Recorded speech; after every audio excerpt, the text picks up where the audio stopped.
The Twilio Programmable Voice API isn't something you can see per se, but it's there and it's ready to be put to work. It powers a ton of different applications that you're probably already familiar with. Odds are you probably interacted with it even if you weren't aware you had. Thousands of developers have built voice applications on Twilio that we rely on in everyday life all the time. Maybe you used an app to order food to your house and use the in-app call feature to check in on the person delivering your food. Have you ever thought about how that works or if the person you're calling can see your real number?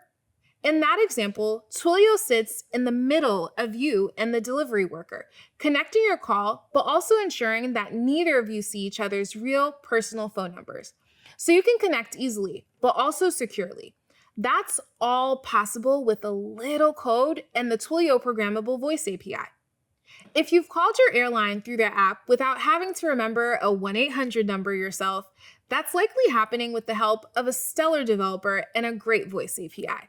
When you look under the hood of a programmable voice call, you'll see easily understandable code and a series of building blocks that a developer stacked together to make your experience seamless.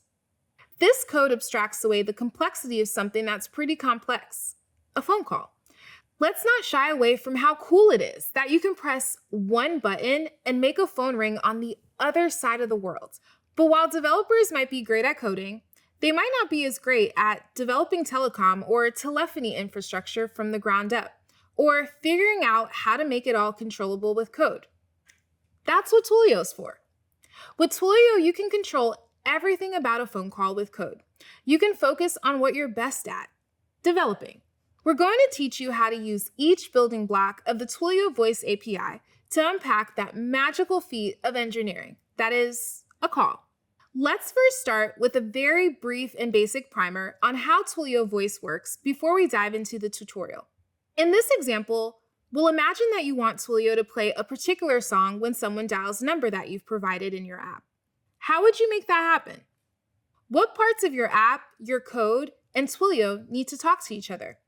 When someone calls your Twilio phone number, Twilio will send an HTTP request to your application.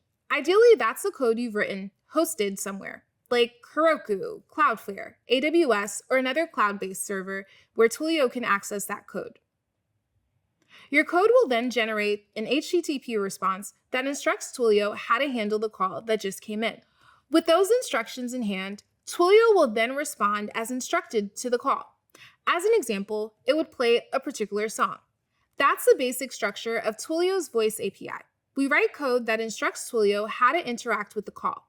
And we have a lot of options, a lot of tools, and a lot of control over that response. So let's dive right in and learn how to build with Twilio Voice.